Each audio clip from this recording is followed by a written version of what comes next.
Yes, ikaze rero nanone nshuti bakunzi bacu hano kuri FKTV News.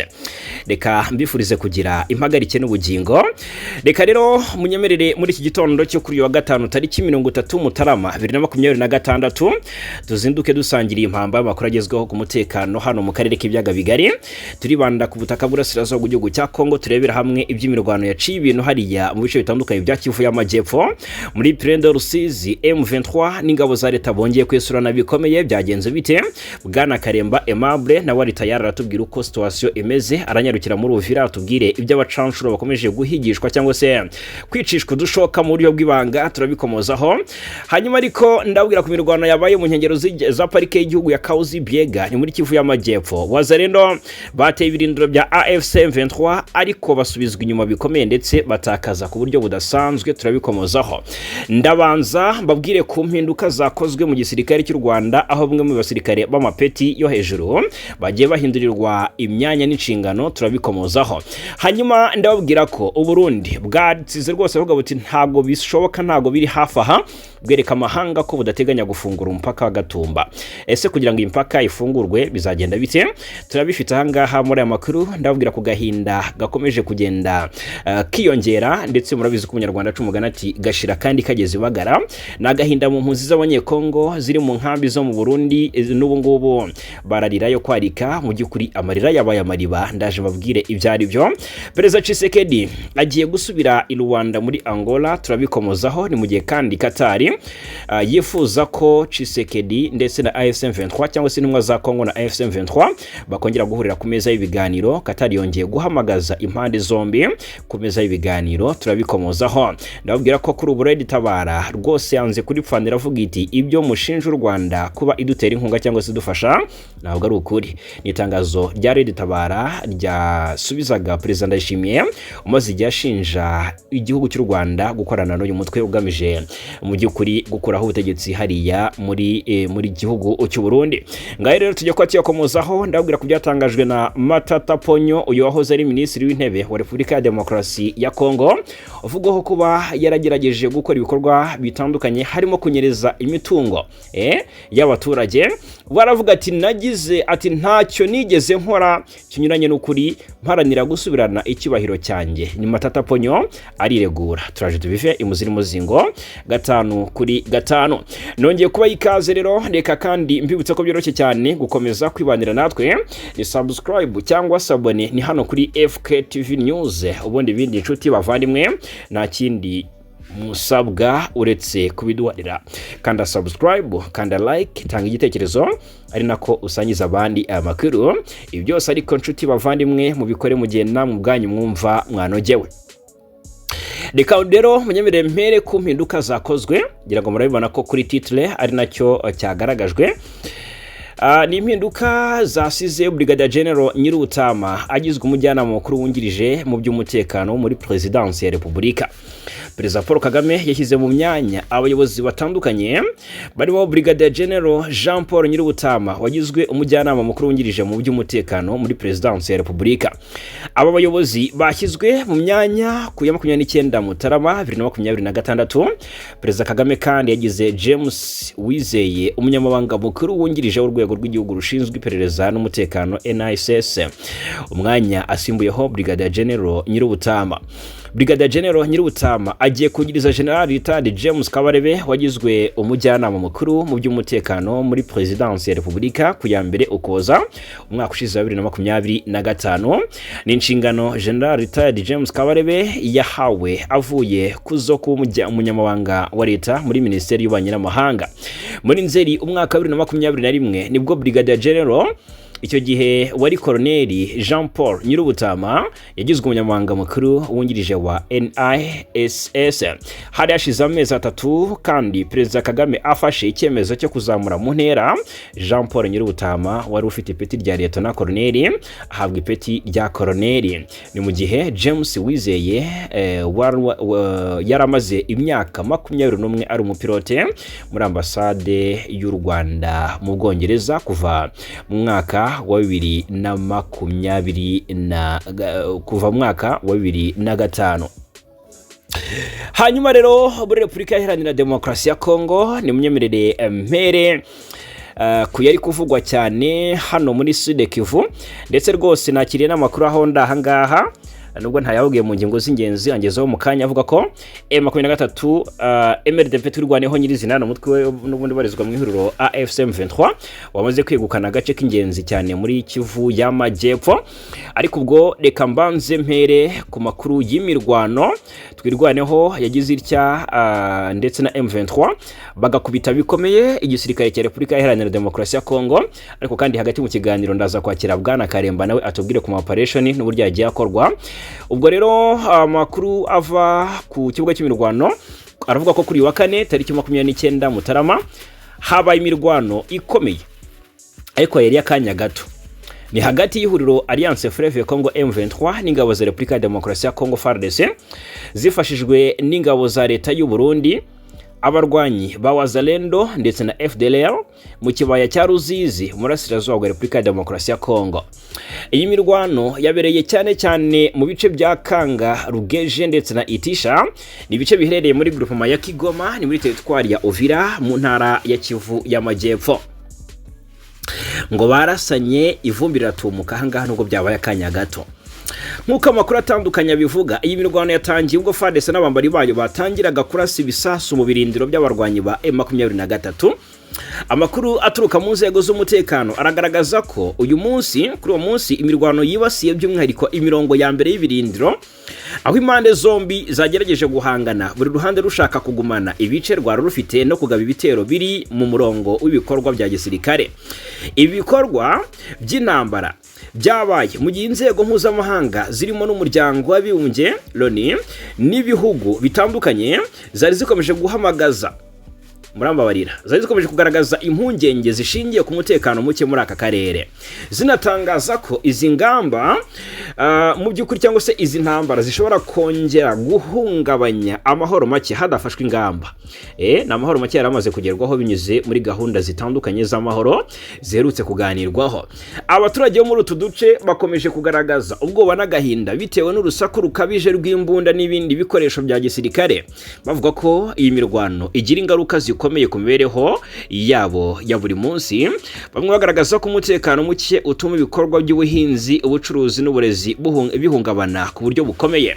Ibi byose ariko bigaragara nk'igice cy'uruhererekane rw'umutekano muke umaze igihe muri Repubulika Iharanira Demokarasi ya Kongo, by'umwihariko mu ntara Kivu y'Amajyepfo, aho imirwano ikomeje kwiyongera hagati y'impande zihanganye. M23 isanzwe yarafashe ibindi bice bitandukanye byo muri Kivu y'Amajyepfo ndetse yanigeze kwigarura umujyi wa Uvira, murabizi ni muri Kivu y'Amajyepfo yerere ku mupaka w'u Burundi. Ibintu byateje ihunga rikomeye ry'abaturage benshi, turaje turebera hamwe n'uburyo byagize ingaruka n'amaginga ya ku baturage bahungiye cyane mu gihugu cy'u Burundi. Ni imirwano rero bigaragara ko ishobora gukomeza no mu bindi bice bya Fizi ikerekeza no mu bice bya Academy mu gihe nta gihindutse. Indi mirwano yavuzwe hano mu nkengero za parike y'igihugu ya Kahuzi-Biega, ntabwo ari Virunga mw'abantu mwe. Bikavugwa ko M23 yarashweho na Wazalendo ariko birangira yivunye ku buryo bukomeye cyangwa sigaruye inyuma ibitero bikomeye yarigabweho. Na makuru nayo atugeraho. Kuwa kane nabwo nibwo abarwanyi ba Wazalendo bo mutwe wa Raya Mutomboki ngo baturutse mu gace ka parike ya Kahuzi-Biega bagaba igitero karahutaka ku birindiro by'umutwe wa M23 mu duce twa Kahungu na Ruilo two mu ntara Kivu y'Amajyepfo murasirazuba bwa Kongo.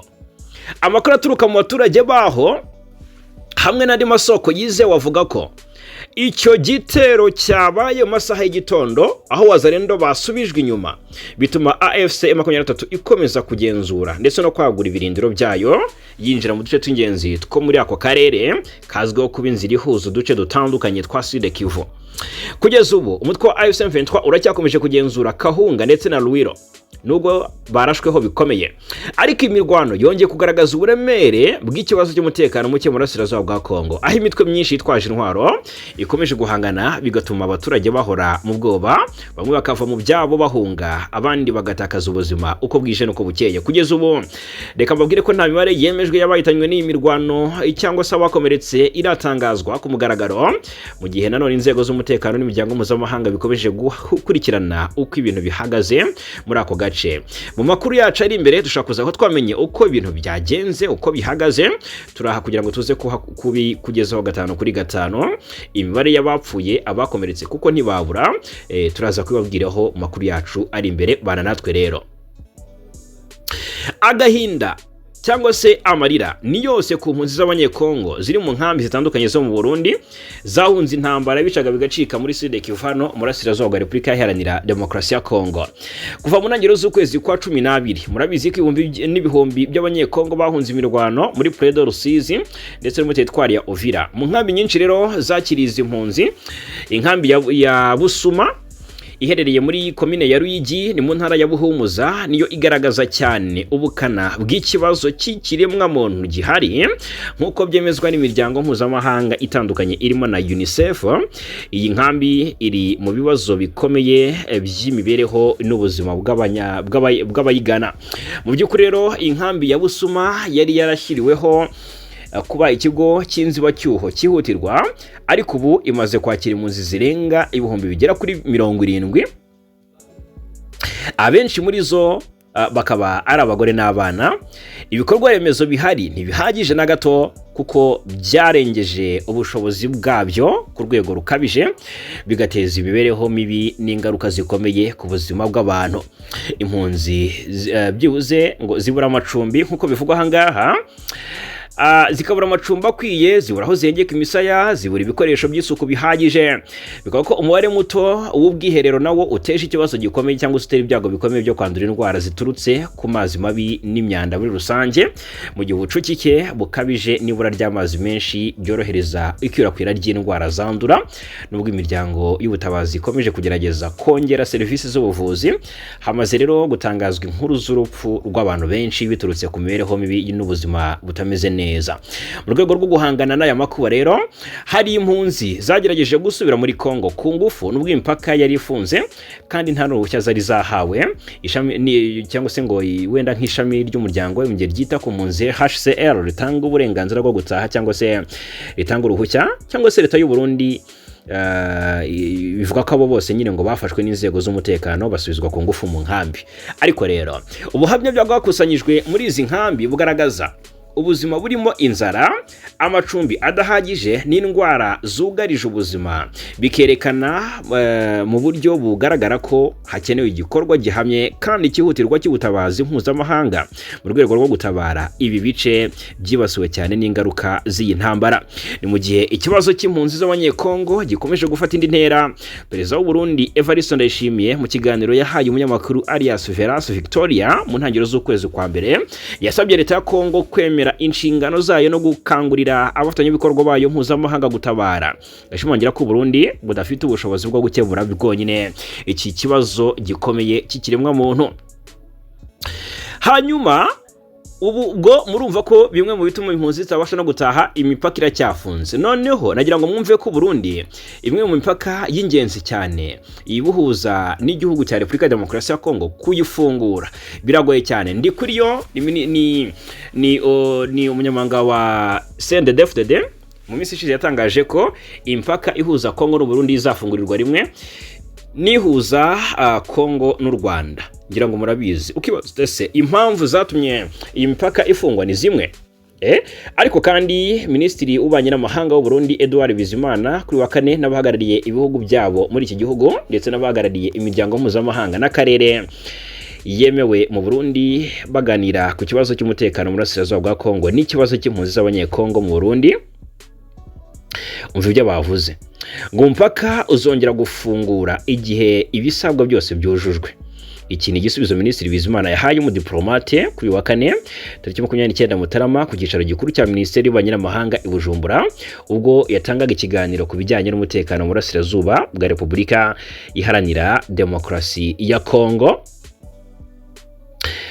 Ndetse mu by'ukuri n'impunzi z'abanyekongo mu Burundi. Ibi nabyo ni byaganiriweho cyane nk'uko byatangajwe n'umuyobozi wa diplomasi y'u Burundi Edouard Bizimana mu minsi ishize ati twabonye ibikorwa bimwe na bimwe by'inyeshyamba z'abarundi zikomeje gukorana na M23 n'ingabo z'u Rwanda kandi zegeye cyane imbere zigana ku mupaka w'u Burundi ku ruhande rwa Rusizi. Turakurikirana cyangwa se turakurikiranira hafi uko ibintu bimeze, nko kugaragaza ko bafite impungenge zo gufungura imipaka kubera ko hari inyeshyamba zirwanya ubutegetsi bw'u Burundi ngo ndetse ngo n'ibikorwa ngo n'inkunga y'u Rwanda ngo biri kwegerezwa cyane imipaka y'igihugu cy'u Burundi. Ngira ngo murabyumva neza. Ati hanyuma usibye umutwe w'inyeshyamba za Red Tabara uteye impungenge cyane umutekano w'u Burundi ndetse na FNL Nzabampema, Minisitiri Edouard Bizimana ntiyemera ko inyeshyamba za AFC M23 akomeza kwemeza ko ziri kumwe n'ingabo z'u Rwanda zavuye mu mujyi wa Uvira. Ntabwo abona rwose ngo M23 yaravuye mu mujyi wa Uvira, abona ngo ari ibintu bidashoboka, ngo ntabwo ari byo, ngo izi nyeshyamba ziracyari Uvira. Ati rero mu by'ukuri impamvu tutafungura imipaka nuko imitwe igamije kuduhungabanyiriza umutekano iri kwicuma yegera iyi mipaka. Ni imwe mu mpamvu Edouard Bizimana umukuru diplomasi y'u Burundi yaje gutangaza. Ubwo rero abatekerezaga ko imipaka nka Gatumba, imipaka nka Vugizo yafungurwa, gusubiza mwerwe mwisaho nicyo nababwira aka kanya birasa n'ibikiri kure. Hanyuma rero ikindi twababwira, Perezida Felix Antoine Tshisekedi wa Repubulika Iharanira Demokarasi ya Kongo, nyuma y'uruzinduko agiriye mu mujyi wa Kananga, Tshisekedi ategerejwe Rwanda muri Angola mu ruzinduko rwa kane mu minsi mike gusa ishize. N'uruzinduko rwa kane mu gihe cy'ukwezi kumwe rugamije ngo gukomeza gushyira imbaraga mu gitekerezo cy'imishyikirano iganisha ku mahoro arambye. Muri amakuru nabwiye ko nza kubabwira ko Katari nayo yabyinjiyemo ndetse mu buryo bweruye, iravuga iti nimuze muganire cyangwa se turebe ikindi twakora. Amakuru yaturuka mu nzego zitandukanye aragaragaza ko Tshisekedi ari mu bihe bikomeye bya diplomasi, aho agenda ahura n'igitutu gikomeye kimusaba kwemera inzira y'ibiganiro mu nama mpuzamahanga yabereye i Davos. Abahagarariye Ububiligi bamugaragarije ko kuganira n'impande zose bireba ari ingenzi kandi byihutirwa. Ubutumwa bwasubiwemo no mu biganiro aherutse kugirana na Perezida w'Ubufaransa Emmanuel Macron i Paris mu gihugu cy'Ubufaransa. Muri icyo gihe rero kandi indi ntambwe ikomeye yafashwe nk'uko bivugwa nuko intumwa zirimo AFC M23 ziwera Bertrand Bisimwa ziteganya kuva mu mujyi wa Goma zikerekeza Doha muri Qatar, aho biteganyijwe ko hazabera icyiciro cya nyuma cy'imishyikirano. Nk'uko bitangazwa n'amasoko atandukanye yizewe, iyi nshuro ishobora kuba ariyo ya mbere na nyuma y'imishyikirano ikomeye igomba gufata ibyemezo by'ingenzi kwa hazaza h'umutekano mu burasirazuba bwa Kongo, aho Tshisekedi ugaragara nk'uwamaze kugerwaho n'igitutu gikomeye cy'imbere mu gihugu n'icyo ku rwego mpuzamahanga. Bivugwa ko yatangiye kugaragaza ubushake bwo kwemera ubusabe bwa AFC M23 by'umwihariko ingamba zo kubaka icyizere zirimo kurekura imfungwa. Bivugwa ko urugendo rwa Tshisekedi i Rwanda ndetse n'imishyikirano iteganyijwe i Doha bishobora kuba urufunguzo rw'icyerekezo gishya mu gushakira Kongo amahoro n'ituze byari bimaze igihe byifuzwa n'abaturage bayo ndetse n'umuryango mpuzamahanga. Birumvikana ko mu by'ukuri Tshisekedi ese yaba yaravuye ku izima. Abenshi baribaza niba koko mu gihe Qatar yatumiye intumwa z'impande zihanganye mu biganiro bya Doha hazarebwa ese M23 ko yiteguye guhaguruka ikagenda. Tshisekedi nawe ari tayari kohereza intumwa kandi bigaragara ko akizera ko Rwanda ariyo yabyari igisubizo. Tubihanze amaso. Hanyuma mu kiganiro cyihariye kuri TV5 Monde ngo twinjiye mu yindi ngingo, yitwa Augustin Matata Ponyo, uyu wahoze ari minisitiri w'intebe wa Kongo, agira cyagaragaza ko urugendo rwe rwo gushaka icyubahiro n'ubunyangamugayo rutazigera ruhagarara kandi ko atigeze akora ibikorwa byo kunyereza umutungo wa rubanda cyangwa se kwishora mu bikorwa bya ruswa. Matata Ponyo yavuze ko adashobora kwemera gukora mu buyobozi bwa leta idakora inshingano zayo, igashora imikorere yayo mu bikorwa bya ruswa no kunyereza umutungo. Agira ati, mu gushaka icyubahiro cyanjye sinshobora kwemera gukora muri leta yirya ruswa no mu kunyereza umutungo. Sinigeze ngerageza kwirengagiza ubutabera kandi nemera ko umunsi umwe urubanza rwanjye ruzasobokorwa kugira ngo icyubahiro cyanjye gisubizwe. Hanyuma yongeyeho ko kugeza ubu atigeze ahabwa urubanza rwemeza icyaha kandi ko ibikorwa bye byo guharanira icyubahiro cy'ubumuntu bitahagarara. Yanavuze ko yagiye agaragazwa imbere y'abacamanza benshi bituruka cyangwa se baturuka mu gice kimwe cy'igihugu, abenshi bakaba ari abo mu muryango w'umukuru w'igihugu Perezida Tshisekedi. Uyu mugabo wamamaye cyane ku rwego mpuzamahanga kubera politiki y'iterambere y'igihugu, akimara kugirwa minisitiri w'intebe mu mwaka wa 2012 yagiye agaragaza ko atewe ishema no gukorera abaturage mu mucyo kandi ko nta gikorwa na kimwe cy'icyaha yigeze akora.